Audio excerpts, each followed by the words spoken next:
Do you have the courage to think? Because if you can think, you can change, you can move, you can evolve, you can grow, you can become. You are one idea away. Your credit is not a problem. Your car is not a problem. Your situation is not a problem. Your thoughts are the problem. As a man thinketh in his heart, so is he. There's a simple but often overlooked premise in business, and that is new growth comes from new thinking. New growth comes from new thinking. Expecting new growth for your business without new ways of thinking about it is like a farmer expecting new crops to grow without first planting the seeds. So now is the season for you to move distractions, confusion, turmoil out of the way to find a peaceful place where you can meditate and think, what am I going to do at this season in my life? What am I going to do with this age and stage? What could I do with the circumstances in my life? What would you do with what you have to make it better? One thought. It's the time if you want to be on top of your game. Now listen, this is not for everybody. The masses will use their time being a spectator. We have been conditioned and programmed to be spectators, to watch people live their dreams. You want to use your time living the kind of life that people watch you. You want to use your time perfecting your skill and your passion to stand out as an expert. Everything starts in the thoughts you think. You are no better than the thoughts you think. If you think little, you go little. If you think weak, you go weak. If you think up, you go up. One thought. Slap yourself in the head. One thought. That's how close you are. Use your time to operate from that consciousness of Henry David Thoreau, who said, do not go where the path may lead, go where there is no path and leave a trail.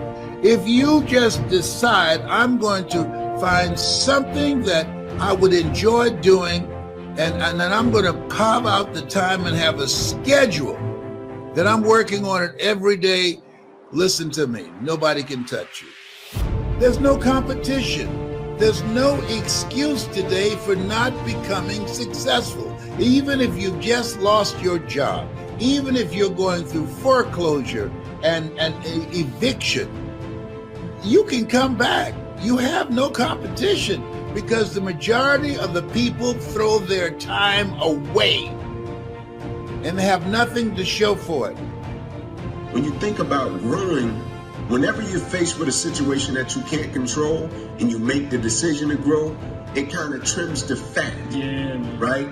The things that are not important, the things that are no longer something that you got to just focus on every single day. I'm talking about foolishness, right? When you make that decision to grow, it's just like in marriage, just like being a father. You zoom in on that thing on such a level to where it's like opposition is what it is, the challenge is what it is, but every single day I'm going to come in and be intentional about growth. And when you change the way you think about growth, right? When you change your perspective, how you see things, the opportunity for growth, man, is limitless. Every single day, you got all of us in the world that are dealing with a similar situation, but people are responding differently. It's like the quote that says, we all got problems, but what makes us different is how we solve them, right? Everybody is faced with different situations, but what makes them different is how they solve them. And so for me, man, the greatest thing that's happened as a result of this pandemic, of this corona, of this COVID, is every single day I wake up and I'm intentional about my growth. I'm intentional about it. You see, the largest gap between successful and unsuccessful people in life is the thinking gap. I'm not talking about being smart.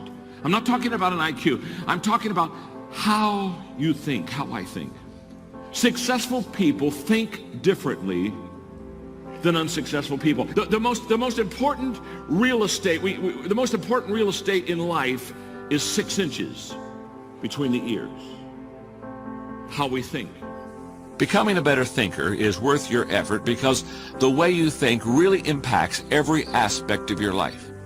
It doesn't matter whether you are a business person, teacher, parent, scientist, pastor, or corporate executive. Good thinking will make you a better business person, teacher, parent, scientist, pastor, or corporate executive. Good thinking creates the foundation for good results. If you don't like the crop you're reaping, you need to change the seed you're sowing. When it comes to achievement, the seed is your thinking. Good thinking increases your potential. If your thinking shapes who you are, then it naturally follows that your potential is determined by your thinking. Achieving your potential comes from making progress, and progress is often just a good idea away. For many people, the greatest detriment to their success tomorrow is their thinking today. If their thinking is limited, so is their potential. But if people can keep growing in their thinking, they will constantly outgrow what they're doing. Good thinking produces more good thinking if you make it a habit. Albert Einstein observed, "The solutions to the problems we face today cannot be solved on the same level of thinking we were at when we created them." Look around you, and you'll see that it is true. The world keeps getting more and more complicated. The good news is that no matter how complicated life gets or how difficult problems may seem, good thinking can make a difference if you make it a consistent part of your life. It's easy to go around thinking that the obstacle is too big, we'll never get well, this virus is going to get the best of us. We wonder why we don't have any strength, why we can't get ahead. It's because our thoughts are limiting us. We draw in what we constantly think about. You can't think defeat and have victory. You can't think weakness and have strength. Your life is going to follow your thoughts. Instead of thinking these weak, defeated, not able to thoughts, you need to think power thoughts. This sickness is no match for me. This virus can't stop my destiny. This trouble at work is not how my story ends. Victory starts in our mind. Success, breakthroughs, new levels depends on our thinking. Be careful what you think, because your thoughts run your life. Are your thoughts helping you or hurting you? Are you thinking power thoughts, victory thoughts, well-able thoughts? Or are you thinking defeated thoughts? I'll never get well, never accomplish my dreams, never break this addiction. You're choosing which direction your life is going to go. Pay attention to what you're dwelling on. Don't just think any thought that comes to mind. If it's negative, discouraging, fearful, don't give it the time of day. To be productive, to make an impact, to create a presence. That's why we're here. To work, to leave our mark. And so do an evaluation of yourself. Ask yourself, if you look at 24 hours, how much time do you spend developing your mind? How much time do you spend learning a new skill? The economy has changed. 47 million jobs will be lost to artificial intelligence. Majority of money being made on the planet is being made virtually at home on a computer. The game has changed. And I'm encouraging you, get around people who are using their time productively, because people rub off on you. When you know your purpose, that narrows how you use your time. How are you using your time? You have something special. You have the ability to do more than you can ever begin to imagine. And I know this isn't like breakthrough news to anyone, but I think that we often forget this. And we're gonna face hardships. We can't avoid pain. We can't avoid trouble. All we can do is prepare our mindset so that we don't get overwhelmed by our circumstances. A lot of people, when they have a negative circumstance take place in their life, they react negatively to it. I mean, that seems almost natural. In fact, that is natural. Something negative happens to me, my reaction back to it is negative. But this is why you have to change your mindset. And I'm saying to you, if you keep going, if you keep looking for a way, where there's a will, there's a way. If you keep moving, If you keep falling forward, if you keep getting back up, something's going to happen. Bob Marley said something I like. He said, you never know how strong you are until being strong is all you have. You never know how strong you are until being strong is all you have. It's your only option. And you'll discover, if you don't panic, if you don't run, you'll discover you are stronger than you give yourself credit for being.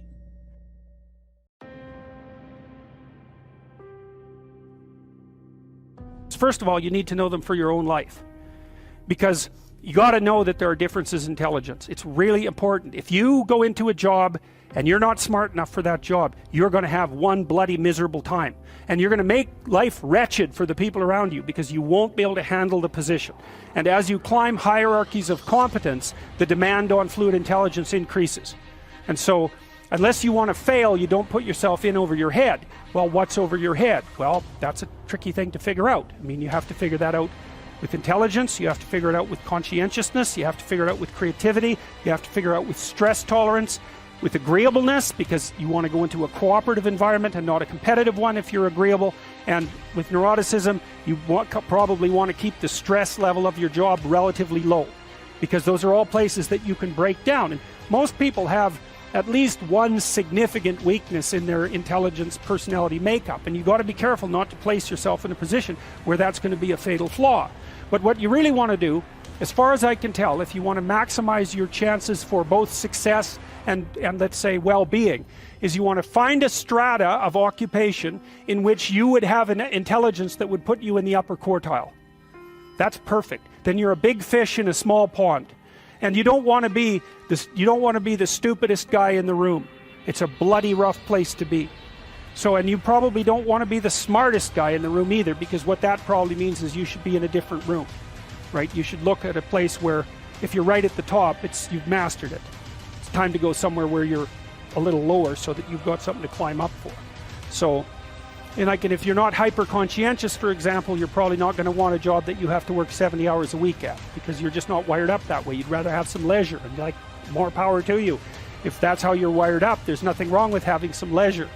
But if you're someone who can't stand sitting around doing nothing ever, then maybe you can go into a job that's going to require you to work 75 hours a week. And almost all jobs that are at the top of complex dominance hierarchies require very high intelligence and insane levels of conscientiousness, as well, generally speaking, as pretty damn high levels of stress tolerance, you know, because that can knock you out too, because there's going to be sharp fluctuations in your career, generally speaking, at the higher levels of a structure, and you have to make very complicated decisions, often with very short time horizons.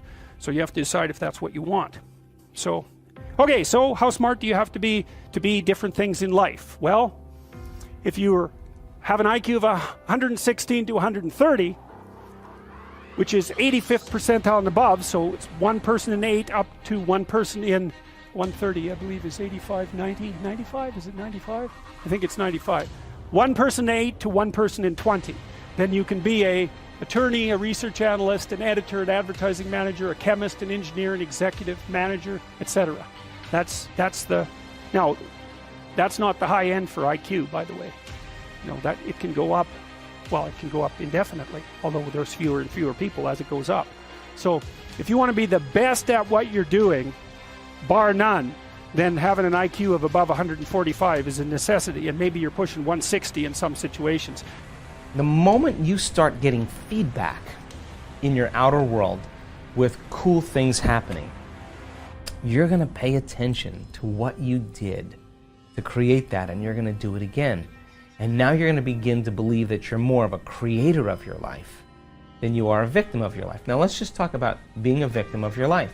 If I approached you and I said, Brian, why the long face? And you said, oh my goodness, you know, I got a flat tire today, or that person didn't accept my offer, or whatever it was, or, you know, this person is bothering me. What you're really saying is something in your outer world is absolutely capturing all of your attention, and it's causing you to think and feel a certain way. And yet how you think and feel creates your life. So the moment you give your power away to some person or something, the stronger the emotion you feel, the more you're going to pay attention to that person. And where you place your attention is where you place your energy.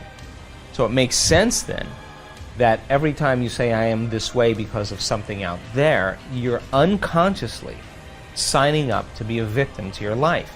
And yet, when you start taking time away from your life and retreating and changing how you think and feel, now this just isn't a panacea. That doesn't mean you do it and then you get up and you get on the freeway and you start cutting people off. You're doing it to change your brain and body to stay in that state of being. If you happen to maintain that modified state of mind and body for a good portion of your day, weird and unusual things are going to happen in your life. And when they start happening, you're going to rush the next day to sit down and do it again, because you're going to begin to realize it works and you're going to want more of it, right? So 30 years of doing this, nobody changes until they change their energy. I know that. And when you change your energy, you change your life, and it is like magic. Getting people beyond their habituations, their hardwired attitudes, their emotional addictions, and causing them to step into the unknown, that void, the biological, the neurological, the chemical, the hormonal, the genetic death of the old self. They got to be in that river of change, and they got to be in that place of uncertainty. The hardest part about change is not making the same choices you did the day before. And the moment you start making new choices, get ready. It's going to feel uncomfortable. It's going to feel unfamiliar. There's going to be some uncertainty. You can't predict the next moment. You're in the unknown. So most people, they run back to the familiar and they say, oh, this feels better. No, it feels familiar. It doesn't feel right. It feels familiar.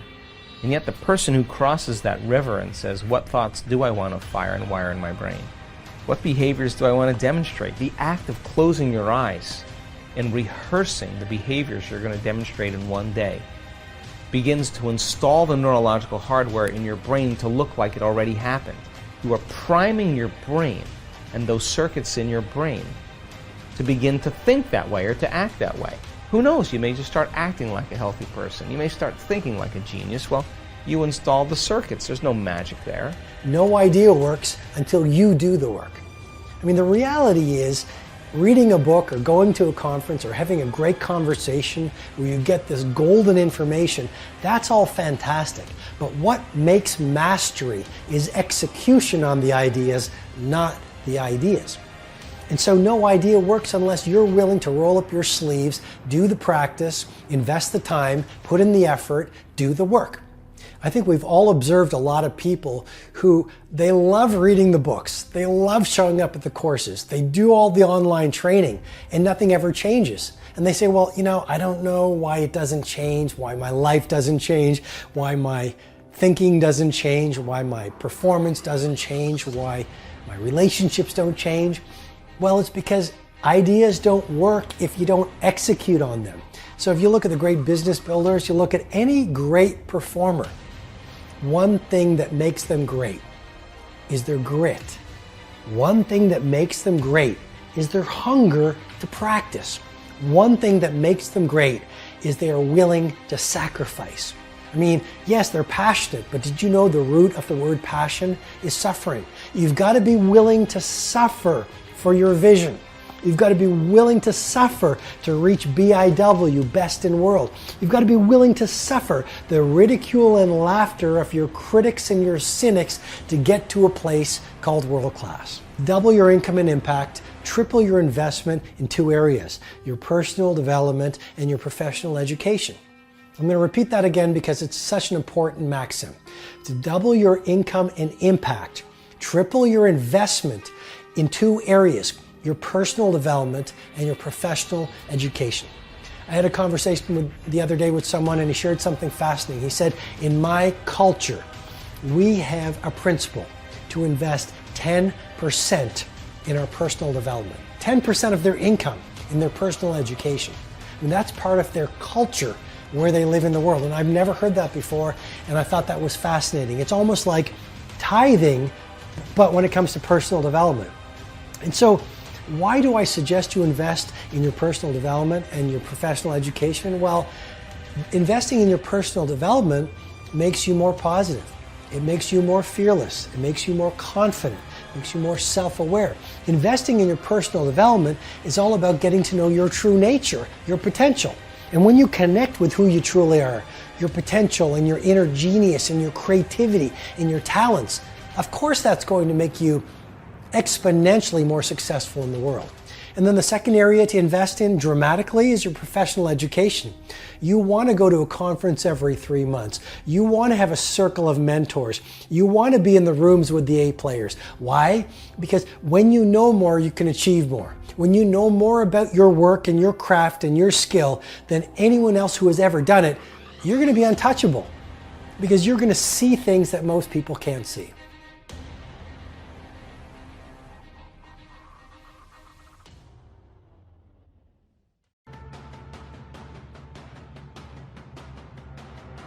Everything that exists, everything within all creation, manifests through the harmonic vibration of light and sound. Everything that exists is light and sound. Everything that exists is, at its most basic form, simply pure energy. You have to persuade infinite beings, multidimensional infinity, which we call humans, to believe that they are ordinary men and women in the street with no friggin' power. This is my body, that's your body. This is my mind, that's your mind. There's no such thing as this is my life and that's your life. This is a living cosmos. Everybody is free to capture as much as they want. If you capture a substantial amount of life, your very presence will become a significant life, otherwise you will become a mediocre life. This is the important thing. It's not the knowledge you gather in your head. It's not the muscle that you gather in your body. It's the life well. Use another analogy. A dream, let us say we're dreaming that we're being attacked by a tiger in that condition. We're really afraid, we're perspiring, we may even be rolling and screaming in our bed now. Is that dream? Real or illusion, the reality is we are having that dream. And energy is the stuff that drives the universe itself. All things are created from this energy. If you really get down to it and look at reality on a quantum level, it's all about different vibrational frequencies of light and sound. Everything. And it's all connected because all is energy. What we experience in the reality that we live in is that everything is connected by energy, and the energy permeates everything, much like the water permeates everything that exists within the ocean. You see, we're actually swimming in an ocean too, folks. It's an ocean of energy. And to do that, you have to spend centuries and centuries suppressing the knowledge and the information that would allow people to see the true genius that we all are. Instead of being infinite beings, the idea is to put us in these eggshells, as I call it. Eggshells overwhelmingly made up of the four-letter word that controls the world, fear. So we shut out all that infinite levels of ourselves. Why are you laughing? This makes a lot of sense. So you're out here and you're groping around and you're looking for your keys and you're looking and looking, and your neighbor comes along and says, what happened? Wait, well, I dropped my keys. Oh, I'll help you look for him. And the two of us are now down here looking for our keys and looking. Finally, he says to me, excuse me, but where did you drop your keys? Well, I dropped it in the house, he said. You mean to tell me that you dropped your keys in the house and you're looking for them out here in the streetlight? Doesn't make any sense. And I said, well, it doesn't make any sense to grope around in the dark when there's light out here. Now you laugh and think how silly that is. But isn't that exactly what we do when we have a problem? We are quite literally moving through an ocean made of energy that permeates absolutely everything. And this is why everything is connected. This is why everything is one. Everything comes from a single source. And this is how we are connected, and it's how we are also completely separate. Now, when you really begin to get a grasp on this, and you really begin to figure out what's going on here, and you realize that the body is simply a biological computer that's downloading a specific frequency that you experience as yourself, you really begin to question why human consciousness is in such a disunited state. You begin to see how easy it would actually be to change reality. And you have to also begin to question how we got into this disunited state. We only have 3% of our DNA active. We're only experiencing a very, very small bandwidth of reality. And that most of our body's shut down. Our pineal gland is completely inoperative. All that knowledge, inspiration, wisdom, understanding, instinctive knowing, and we operate in a fraction of who we are. Only then can the few control the mass. And if people think, and I understand it, that a few people couldn't control this planet because there's too many people to control, well, they just have to look at what happens to herds of sheep every day all over the world. If those sheep expressed their uniqueness and didn't succumb to fear, they thought for themselves, it would be impossible to control those sheep. But how is it done then? We find that we have actually out-sheeped the sheep. We have dispensed with the sheepdog. We police each other. The reality there are tigers somewhere the illusion is were. Identifying with it, we're thinking that that is me in this dream, and the tiger is about to eat me. But in actuality, the dream is real, we're real, but when we're misidentifying with that dream, thinking that that's happening to me now, then that's the illusion, that's the idea of yoga, or true spirituality, to actually learn to live in harmony with one's own self. We have this physical body, we have the mind, and all of the thoughts and emotions that comes through the mind. But who are we? I'm seeing through my eyes, I'm hearing through my ears, I'm touching through my flesh, I'm tasting through my tongue, I'm thinking through my brain, and I'm loving through my heart.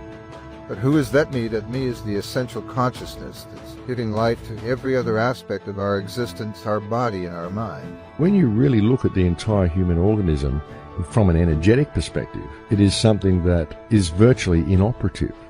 The higher senses are simply not functioning. The connection and the ability to be able to read and decode the energy field around us is virtually non-existent. And because of this, we are literally experiencing about 3% of reality. If you had a car and it was operating to 3% of its capability, if you had a computer that was functioning on 3% of its processor power, able to access 3% of the internet and use 3% of its graphics, in both cases you would consider your machinery to be inoperative. And yet what we have is human consciousness driving a vehicle that is in exactly this same inoperative state. But we don't realize it's happening because we don't look at reality from the correct perspective. Consciousness is it's unique, but it's part and parcel of what is universal. And unless we understand that uniqueness of our own true consciousness, then we can't really appreciate the universal nature and how we're all actually connected. Everything is connected, and everyone is connected, and everything and everyone in this world is interdependent. And Emerson said that the reason why there's so many problems in this world is because human beings are disconnected from their own true self. The senses, the mind, the intelligence requires to be in harmony with the heart and with the living force within the heart, which we call the soul or the spirit.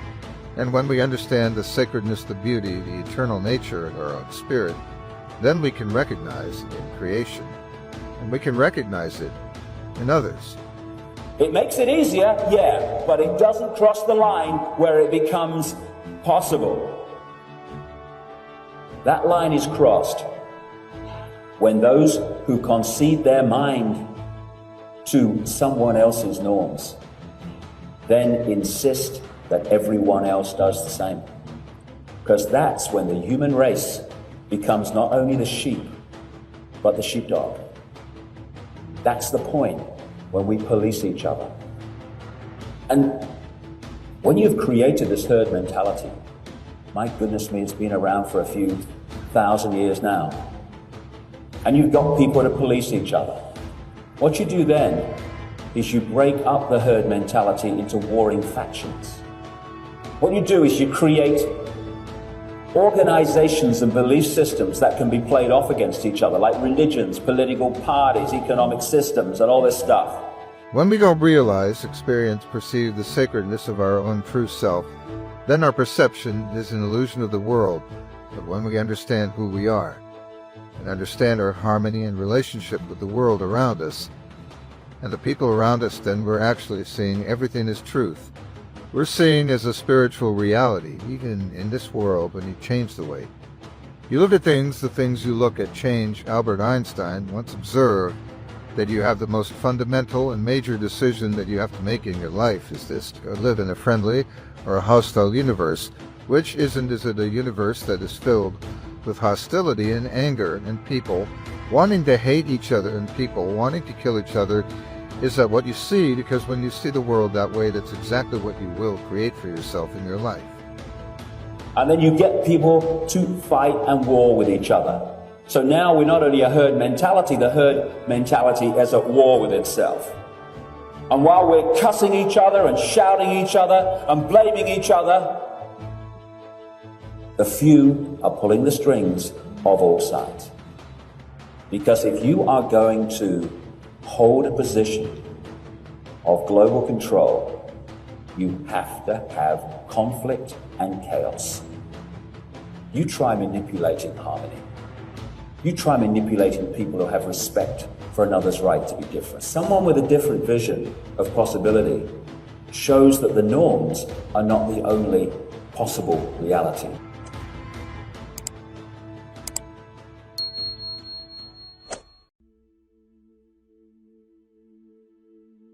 You cannot allow other people to validate you, because you are just who you are. This is the time that you must recognize that you have something that is special, and let the world know that you do matter in this society, that you have something great within you, that you have power, that you have will, that you have strength. I will tell you this: don't accept defeat. Don't accept excuses. Don't accept the fact that you think that you don't have what it takes when you know deep inside yourself you have it. And stand tall. So prove them wrong, but prove yourself to be right. Right in your decisions, right in your mistakes, right in your failures. I'm telling you that you have to deflect instead of absorb the negative energy. None of us will truly know success until we understand what it means to be pushed down a few times. You can't get a win without a loss. You can't go further in life without taking a few steps back. But you got to have the faith in yourself. You got to believe, and you got to stand on it. And you got to know that you can do this and give it everything you have within yourself. You must understand that we all have unique qualities within us, but we have to apply ourselves day in and day out. Yes, there are people out there right now that doubt you. And no matter how hard you work at your craft, they will still find some fault in you. All of the hard work, all of the struggles, all of the mistakes, all of the setbacks are just a part of your growth. Some people living in very bad parts of the world that are subject to all kinds of difficulties at the hands of someone else who are probably going to disagree with that statement. But it's a collective consciousness, folks. It's just that certain parts of it hold more cards than the other parts, and so they tend to inflict themselves upon others. But you see, the reality that is, well, a lot of it is due to the corrupt and meaningless education systems that have been constructed for our societies. People are becoming more and more disconnected from the source, disconnected from self, and due to this lack of knowledge and this lack of understanding of reality, the world is becoming polarized. Because the less you know about the game of life and the less you remember that you're simply a player in the game of life, then the more senseless that it becomes. But the real point is that it's our own personal choice of whether to embrace that reality or not. All of these negative things life itself is providing you with, these are simply tools. You know, all the stuff that's around you, these are simply tools, and you can do with it what you will, but a lot of people don't see it. It's not the tool that's the problem. You know, it's not the fact that such instruments of negativity are there for us to freely use. It's how people react to these tools. When you create yourself to make it, you're going to have to either let that creation go and take a chance on being loved or hated for who you really are, or you're going to have to kill who you really are and fall into your grave grasping onto a character that you never were. I saw this psychic palm reader sign, and she gave me a reading, and she said, you're about to do 3 things, 3 movies that will be very, very, very big and very important. And after that, it will be impossible for anyone to knock you down from that place. It's a series of like crushing disappointments. And I just go into a different gear. I go into, don't know how it's going to write itself, but it will. No, I don't know how. The guy who had the substitute teacher in grade 2 who said that, whenever I want something, I pray to the Virgin Mary and I ask her for it and I promise something in return and I get whatever I want. So didn't you write yourself a check? I heard that you did. Is that true? I wrote myself a check for $10 million for acting services rendered, and I gave myself 5 years. Some of you are just trying to get by. You got so many pressures on you. You want to make your family proud. You know what I'm saying? You want to get good grades. You want to make people proud. But then you also have friends and you want to be cool in their eyes and you want to kind of fit in there. And then some of you are in a really weird place. You feel like people don't understand you. You feel like you're having a hard time to connect with people. When you wake up in the morning, you feel like you're in the slumps and you feel tired and drained. Like, I get it. I've got a message for you, right? The people, those of you that's looking for acceptance from others, you're going to have to make up in your mind and say, you know what, whether you accept me or not, I'm amazing, I'm smart, I'm beautiful, I'm talented. Because if not, if you live for their acceptance, you'll die from their rejection. So you got to tell yourself, you know what, I know I'm amazing and I know I'm smart. And those of you that feel like you're in a really weird place, those of you that feel like nobody understands you, those of you that feels like, man, I'm just here, but I'm having a hard time connecting with people, you lost your zeal.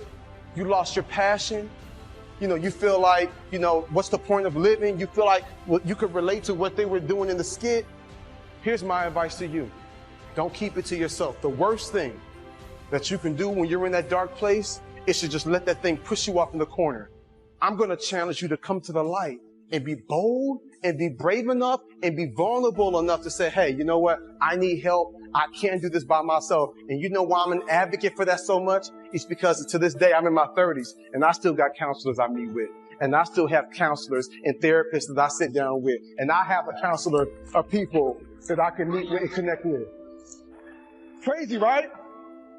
Some people look at me and they see our nonprofit in South Africa. They see how we're feeding and clothing people. They see my family, my wife. They see all of that and they're like, oh, Jeremy, your life's just so awesome. And I'm like, you know what? Life is good, but that don't mean I don't have struggles. That don't mean I don't have doubts. That don't mean that I don't have some insecurities. That doesn't mean that, I don't sometimes question like, man, am I good enough? Sometimes I still hear that voice. Sometimes I go back to like being that little boy in the hallway that ever heard that teacher tell my mom that I wasn't high school material. Then I have to remind myself like, no. That's not true. I am that. I can do that. I can achieve that. Sometimes I have to remind myself, what am I telling you? Like, life can be hard, life can be rough, but there's something special and there's something powerful about the human mind and about the human spirit and about the human will when you tell yourself, I won't give up, I won't surrender, I won't quit. I'm going to show up every single day and do the best that I can. I saw myself walking across the stage at 191 pounds. That's what I had to get to get into the door. I saw myself 6 months, a year later, whatever it's going to take me to do it. I saw myself walking across that stage, getting that certificate of graduation from Buds. And I was able to be there. And that feeling that I was nowhere near that feeling, I was able to put myself there 1,000,000 times every day. And that feeling of like, my God, that is going to feel amazing.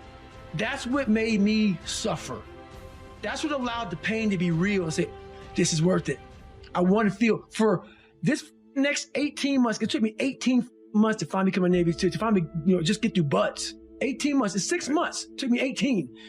That's what woke me up every morning was, I'm gonna put myself through this much pain and suffering for a few seconds. That's all it is. A few seconds of joy.